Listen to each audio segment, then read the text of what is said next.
He came to the cemetery, as always, to sit in silence at his wife's gravestone. But this time there was a girl there who called his wife her mother. Lucas didn't know what would follow this day. He didn't know that loneliness is not a death sentence, that bureaucracy can take years, but it will not cancel affection. That a child can awaken a part of him that he had long thought dead. This is not a story about miracles. This is a story about people, mistakes, losses, and quiet love that appears where no one expected it. Lucas Parker didn't like Sundays. Once it had been their day. His and Elena's. Breakfast at the little corner cafe, shopping, a little laziness on the porch. After she died, Sundays became a reminder. He continued to come to the cemetery at the same time, every time, around 8:30, always alone, always with flowers, most often lilies. They were the ones that stood in the bedroom that spring when she passed away. The weather that day was typical for late March in Oregon, slightly overcast, cool but not quite cold. The ground was beginning to dry out from the winter rains. The grass around the gravestones was turning green. Lucas walked slowly down the familiar path, holding a bouquet of flowers and fiddling with the hem of his jacket sleeve. He always felt a little nervous before these visits, as if he were preparing for something he couldn't change. He turned toward an old oak tree, behind which the row where her grave was began, and suddenly he stopped. Someone was already there. A short figure in a dark jacket and a knitted hat stood by the tombstone. Next to it was a plastic bag with something colorful in it. A girl, no older than 8 or 9. She was looking at the slab as if she were reading it, although Lucas knew for sure that the inscription was too worn for a child to make out the letters from such a distance. He coughed, quietly, more from surprise than from a desire to attract attention. The girl turned around. Big eyes, a neat face, light brown hair sticking out from under her hat. She wasn't afraid. She was just looking. "Hi," Lucas said, still holding back his confusion. "Are you okay?" She nodded. Then she turned back to the grave and said quietly, "This is my mother." It was like a switch had flipped in Lucas's head. "Sorry, what?" "Mom. Her name was Elena Parker. I remember." He glanced at the tombstone automatically, as if to make sure he hadn't made a mistake. It was all there. Elena Parker. Beloved wife. 1968-2019. He felt a chill creep up his spine. "You know her?" he asked cautiously. The girl nodded. "She came to see me at the shelter. Often. For almost a year. She said that everything would be ready soon, that I would go and live with her." Lucas squatted down next to her, still holding on to the bouquet. "What's your name?" "Sophia." He was silent, not knowing what to say. Fragments were spinning in his head. A stack of papers in Elena's desk drawer. Conversations he didn't take seriously. He knew she volunteered at the children's center, helped with classes, even brought some toys. But adoption. "I'm sorry, Sophia," he said finally. "She was my wife, but I didn't know about you." She didn't make it. I waited. Then a woman from the service came and said that Elena had died, and that was it. But I thought that someone had to come anyway. Lucas swallowed the lump in his throat. He felt like he was clinging to a handrail at the edge of something scary and big. "Are you here alone?" Sophia nodded. "I asked to go on a walk with the group. I said I had to go to the toilet. Then I ran away. I knew where she was buried. I remembered the address from the postcard." He exhaled. On the one hand, he was indignant. How could an orphanage let a child go like that? On the other, He felt an almost irrational sense that she had come there for a reason. "They're probably looking for you," he said softly. "Let me take you back. We'll call there, okay?" She nodded, obedient, but he noticed. She didn't want to go back. Not because she was being capricious, but because she was afraid that no one would find her again. They rode in silence. Sophia sat up straight, her hands on her knees. She looked out the window. "Did you live with your parents before?" he asked. "No. First in a foster family, then in another, then in an orphanage." "Did Elena promise you anything?"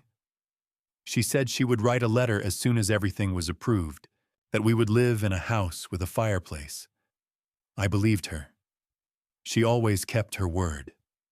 Lucas gripped the steering wheel. He could almost hear Elena's voice. She could actually promise that. She didn't do things half-heartedly. The shelter was on the outskirts of town, a 2-story building with a shabby sign and a tattered flag on the flagpole. The woman at the counter, having learned who was with Lucas, immediately called the administration. A few minutes later, the manager showed up. "Mr. Parker?" She frowned. "Are you related to Elena Parker?" "Husband, widow." "We're very sorry. Sophia?" "Well, she leaves sometimes. She's smart, independent, but we didn't expect her to do something like this." "Did Elena really want to adopt her?" The woman nodded. "The documents weren't submitted officially. We were just waiting for confirmation. And then everything stopped. We tried to find other candidates, but Sophia, she didn't accept anyone." Sophia stood next to Lucas, quietly but clearly hearing everything. He felt her fingers tighten around his. He looked at the manager. "Can I visit her?" She was a little surprised, but quickly nodded. "Of course. Just please let me know in advance." When they said goodbye at the entrance, Sophia asked, "Will you come?" He nodded. "Next Sunday. And not only. If you don't mind." "I don't mind," she said quietly. "I'll wait for you." Later that evening, at home, Lucas opened Elena's desk drawer. There was indeed a folder, with photos, with copies of forms, with short notes. Elena's handwriting was clear, a little angular. On one page was written, in handwriting, "Sophia, age 7, likes pineapple pizza, reads better than anyone in the group, says she wants to live somewhere quiet." Lucas looked at this line for a long time. Then he took his phone and set the alarm for the following Sunday. Lucas spent his second Sunday at the shelter, not at the cemetery. It hadn't been an easy decision, but he felt like Elena would understand. Maybe she even expected it from him. He arrived at 9. The guard at the entrance already knew him and let him in without asking any questions. Sophia was waiting for him in the hall, wearing the same jacket and with a new elastic band in her hair. She didn't rush to him or smile broadly, like kids do in movies. She just came closer and said quietly, "I thought you weren't coming." "I said I'd come," Lucas replied, and they walked out into the street together. He brought sandwiches and a thermos of cocoa. They sat on a bench near the playground where the older kids were playing ball. Sophia ate carefully, as if she was afraid of seeming impolite. "Did you sleep well?" he asked. "Better than usual. I knew you'd come." A pause hung between them, but not a heavy one. Rather, a calm one. Lucas took a folder out of his pocket. Not the one he had left at home, but a copy. "I found this, Elena. She really did prepare the documents. See?" He opened the folder. There were photocopies of forms, medical questionnaires, a certificate from the school where Sophia attended preparatory courses, and most importantly, a handwritten letter. A draft. It was not addressed to Sophia directly, but rather to the Child Protection Service. I am confident in my decision. I see Sophia not only as a child who needs help, I see her as a person with whom I want to spend my life. If I had a daughter, I would want her to be like Sophia. Sophia read aloud, in a whisper. Then she looked up. Why didn't she tell you? Lucas shook his head. Probably didn't have time. Or maybe she wanted to say it when everything would be for sure. You knew her. She didn't like to speak half-heartedly. I miss her, Sophia said simply. Even if we weren't together for that long. He looked at her. There was no hysteria or childish resentment in her voice. Only fatigue. The kind that an 8-year-old shouldn't have. Me too, he replied. Over the next week, Lucas did something he had long avoided. He called social services. A woman named Terry, with a cold but polite voice, agreed to meet with him. Do you just want to talk, or? I want to see if there's anything I can do for Sophia, he said. Elena was my wife. She was preparing the adoption. Yes, we saw the documents, but officially you are not listed in the case. She died suddenly. I didn't know. Now I know. The pause on the other end of the line was noticeable. In that case, you'll have to go through the standard process: psychological assessment, income verification, medical examination, home inspection. Plus, you're older than the average candidate. I'm 56. It's not a problem in itself, but you don't have a family, a spouse, children. That doesn't make you a bad candidate, but difficult. I am ready to go through the procedure. Then come on Wednesday. We'll start with Form 420 and a conversation. He hung up and sat in silence for a minute. Phrases were spinning in his head. Unofficial, above average, difficult candidate. But he knew only one thing. Sophia must not be alone again. On Wednesday, he arrived at the Social Services Center. The smell of cheap coffee and carbon paper was overwhelming. Terry was a woman in her mid-40s, wearing thick-rimmed glasses. She spoke quickly, but with concern. Are you sure you understand what you're getting into? I think yes. No, you don't think so. Sophia is not a memento from a wife. She is a person. With her own past, traumas, difficulties. She had problems with adaptation, anxiety attacks. She does not accept everyone. She has become attached to your wife. She will become attached to you. Are you ready not to leave if things get difficult? If I hadn't been ready, I wouldn't have come. Terry looked at him a little softer. It's amazing. Usually people back off after the first 3 questions. I am not ordinary. He came to see Sophia again on the weekend. This time they went to the library, the local one, small, with the smell of old pages and glossy magazines at the entrance. Choose whatever you want, he said. Any? Absolutely. She chose a book about a fox who lost her mother. Lucas cringed inwardly, but said nothing. Were you afraid when Elena died? She asked while reading. That's not the word, he answered honestly. I'm afraid, too, that everything will fall apart again. He leaned closer and placed his hand on her shoulder. Do you know what Elena told me when I was wondering whether to get a dog because it would die before us? What? That's no reason not to love her now. Sophia smiled, barely noticeable. Did you have a dog? There was. Then Elena. And now, perhaps, you. Terry called him late in the evening. We have potential candidates from Portland. Young couple, no children. Want to meet Sophia? Lucas felt a pain in his chest. Does she know? No, not yet. We want to talk to you first. I submitted the documents. I will not back down. Then you should hurry. They have good recommendations. You have a story of loss and loneliness. I have it. It's not in the benefit column, Terry said quietly. It's in the risk column.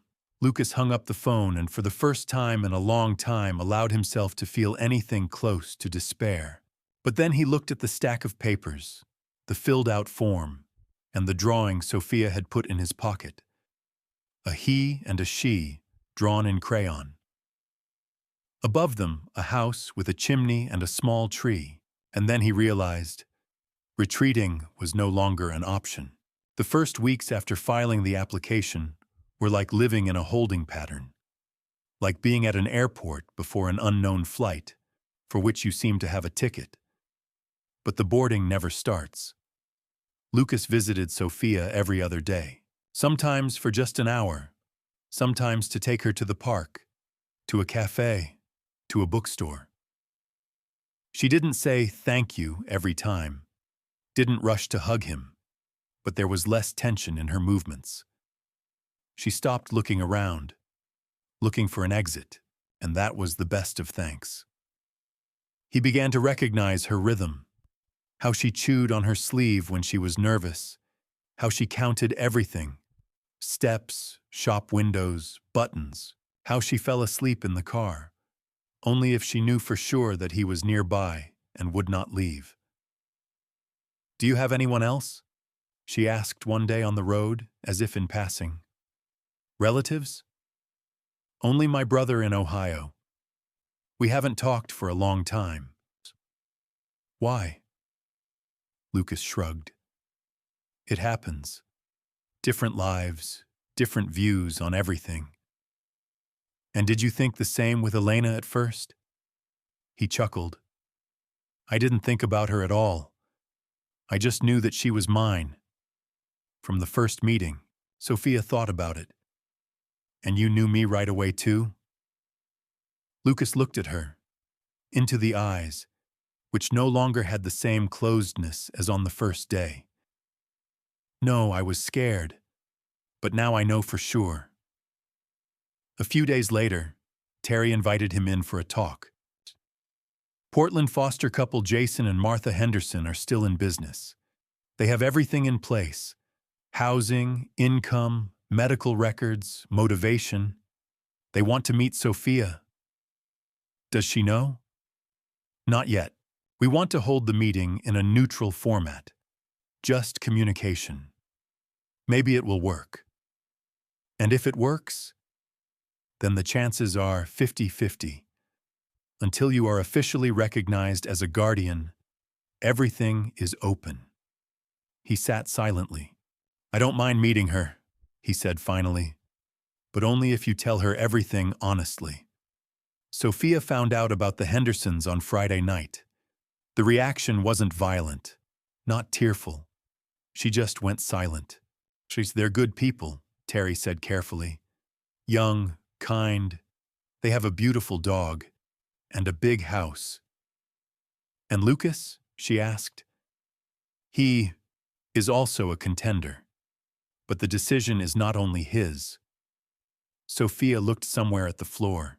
Then, without raising her eyes, she said, Then I want to see them. Together with him. With whom? With Lucas. If I have to choose, I want to be in the room with him. The meeting took place in the shelter's conference room. Lucas came in a shirt he hadn't worn since the funeral. Sophia was wearing a white sweater and jeans. The Hendersons were picture perfect. Both polite, smiling, not too intrusive. Martha spoke in a soft voice. Jason joked about his love of cooking and hiking. We always dreamed of having a daughter, Martha said. We weren't able to have our own, but perhaps fate is leading us to you. Sophia nodded. She answered, but did not reveal her identity. Lucas sat next to her. He watched, and he saw everything. How she did not lean back in her chair. How she watched every word. How she looked at him before each answer, as if checking. After the meeting, Martha approached him. "Are you her relative?" "The husband of the woman who tried to adopt her." "I see. But now you're just a family friend?" Maybe it's not that simple. That same night, closer to midnight, he was awakened by a call. Sophia, through the shelter, from the duty phone. "Do you mind if I tell them no?" she asked. "Why are you asking me?" "Because if I tell them no, then I'll be left with no one, only with you. And if suddenly you disappear too, then I won't come back." His breath caught. "I won't disappear," he said. "I won't go away. Even if things get difficult. Even if you change your mind. And you? What about me? Would you like me to be your daughter?" He felt something click inside him, as if a lock that had remained closed for years had suddenly given way. "Yes, I would very much like to." There was silence on the other end of the line, and then I'll tell them no. A few days later, Terry called herself. "Are you sure you want to continue?" "Absolutely." "Then we'll have to speed up all the procedures. That means a psychologist, a social worker, a neighbor's questioning, checking your refrigerator and your supply of medications. Understand? We will be tough. I don't expect leniency. I expect justice." She was silent for a moment. "Sophia chose you. But now you must prove that you will not let her down." After another visit, Lucas took Sophia back. She asked to come home. For a minute. She wanted to look at Elena's photo. He opened the drawer where everything was neatly laid out. She picked up one of the frames, a picture of Elena laughing and hugging Lucas on the beach. "You are happy here. That's what we were like. And now can you be happy with me?" He nodded. "I think there already is." Sophia came closer and asked in a whisper, "Can I hug you?" "Certainly."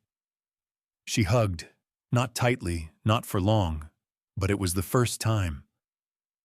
Lucas knew that they could not be separated now, and if anyone tried, they would go all the way. The first stages of the guardianship process weren't going too badly. Lucas had expected worse. He'd cleaned the house ahead of time, replaced the old mattress in the room where Elena's things had once been stored, bought a bed, a shelf, a lamp with a moon-shaped lamp. He knew he might seem sentimental, but he also knew that children notice details. The social worker, Mrs. Daniels, was dry and meticulous. She didn't smile, but she wrote everything down. "Why do you want this?" she asked bluntly, looking around his living room. At 56, after 6 years of living alone, why take on such a responsibility? "Because I can't not take her," he said. "Because she's not just another girl from the system. She's a person, someone I can't let go of." "Have you ever raised a child?" "No, but I had a wife. And with her, nephews, friends with children, family holidays. It's not quite the same. I know, but I don't need it to be the same. I need it to be real." Sophia became more and more a part of his life. She herself asked to read to him at night, out loud, like Elena did. On Sundays, they cooked pancakes together, sometimes silently. And this silence was warm, calm.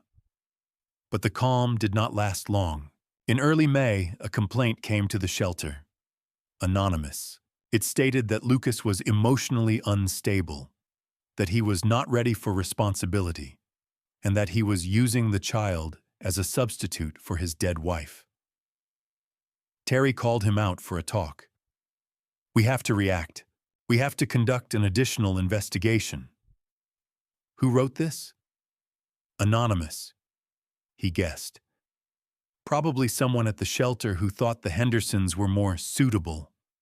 Or maybe they just thought Lucas was weird, a single man, no kids, no new wife.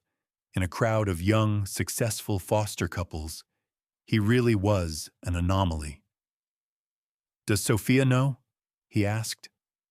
"Not yet, and it would be better if you didn't tell her." He nodded, but he knew she would feel it, and so it happened. That evening she was quieter than usual. In the evening she asked, "Did something happen?" He paused and answered honestly, "Yes. Someone wrote that I'm not suitable, that I can't handle it. But that doesn't mean it's over." She remained silent. "Do you believe in me?" he asked. "Yes," she replied. "But I'm afraid others won't believe you." "I will make them believe it."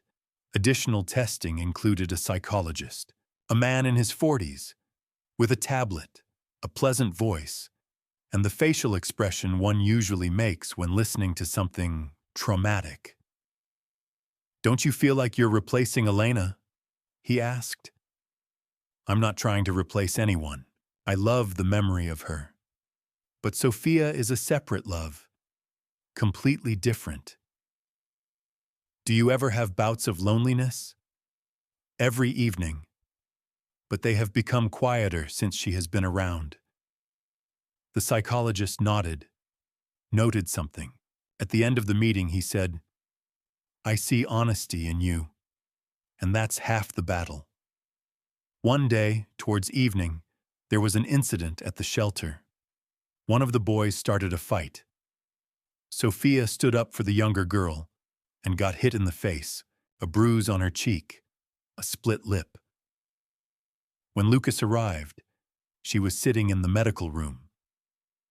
"It doesn't hurt," she said, not looking at him. "But it hurts inside." "Why?" "Because I'm afraid that if you see me like this, you'll get scared, that I'm problematic, that you'll change your mind."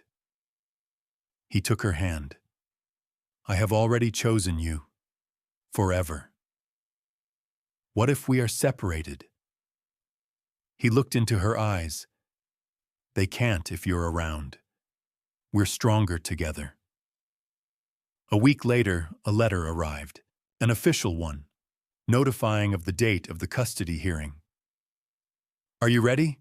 Sophia asked. He nodded. "And you?" "I just want them to hear me. Let me say out loud that I'm home already." He felt something like pride boiling in his chest, not for himself, for her. Before the trial, he hadn't slept almost all night. He was looking through documents, rechecking forms, and then he pulled out an old photograph of him and Elena sitting on the stairs outside their house, holding hands. "I can handle it," he said in the darkness. "I won't let you down." The courtroom was formal, with wooden furniture and the smell of paper. The judge was a woman in her 60s, with an expression that did not promise any favors. "Mr. Parker," she said, "you are a man with no experience raising children, no stable family support, and a tragic past. What makes you think you are fit to be a foster parent?" He stood up. "Because I look into this child's eyes, and I see that she has already become my family. Because I don't promise that it will be easy, but I promise that I will not leave. Not tomorrow, not in a year, not ever. Because I chose her, and if she chose me, that's all that matters." The judge looked at Sophia. "Do you want to say something?" "Yes," she said. "I was waiting for them to come for me.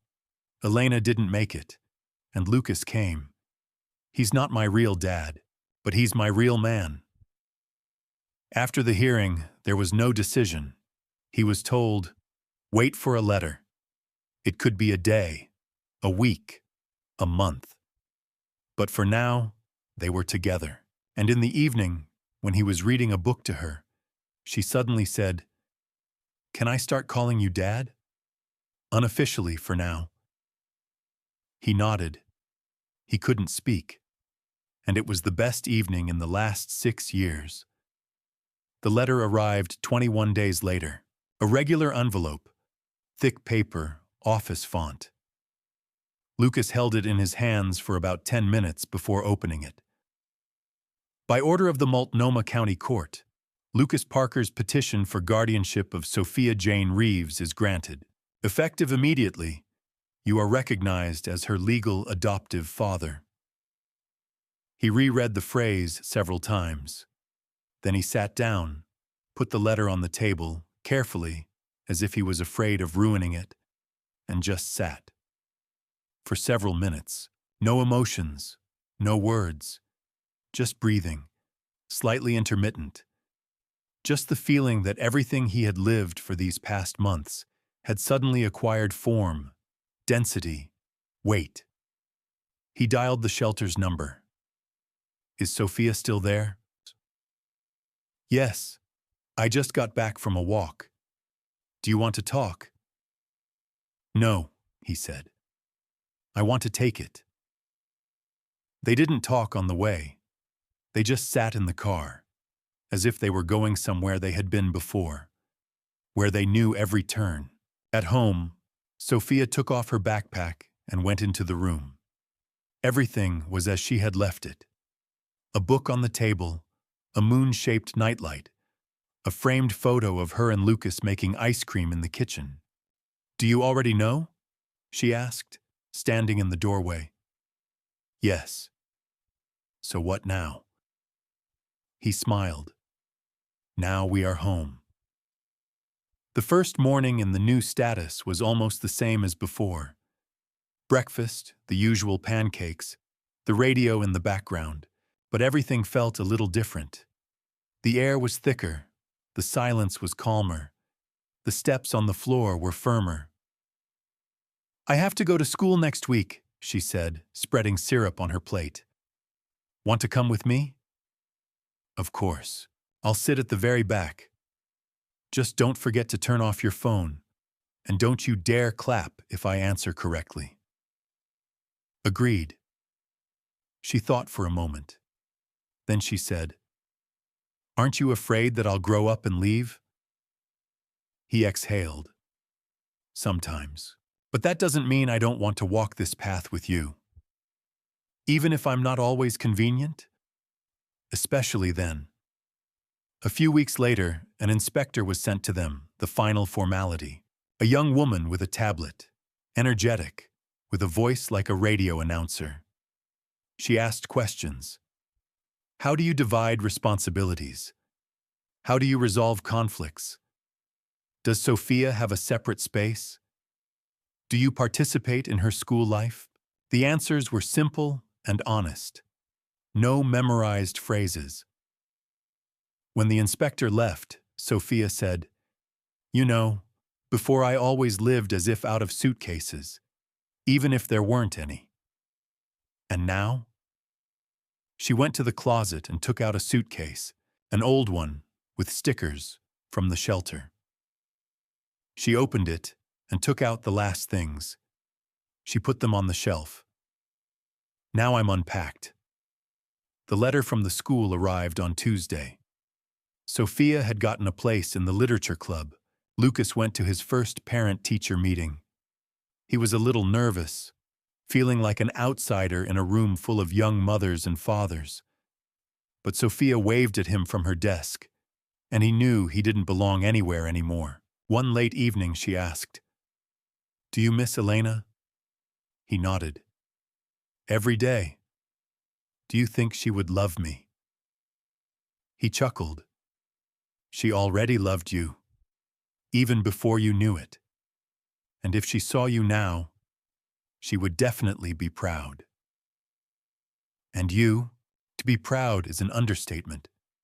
She pressed herself against him. Thank you for not being scared.